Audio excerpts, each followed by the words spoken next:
Inisiatif subsidi bersasar Budi Madani RON 95 atau Budi 95 merekodkan hampir 3 juta pengguna dengan nilai jualan melebihi 91 juta ringgit hanya dalam tempoh 4 hari pelaksanaannya. Sehingga jam 6 petang Selasa, lebih 2 juta rakyat Malaysia telah menikmati petrol RON 95 pada harga subsidi RM1.99 seliter.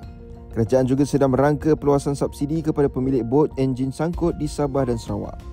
Perbincangan dengan kerajaan negeri sedang dilakukan bagi memasukkan data pemilik bot ke dalam sistem sekaligus membolehkan mereka menerima manfaat sama.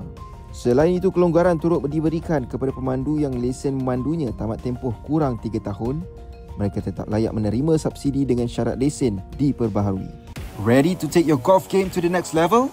Join the Bridgestone ASEAN Amateur Open 2025 and stand a chance to win 5 amazing hole-in-one prizes, including a brand new Mazda CX-30.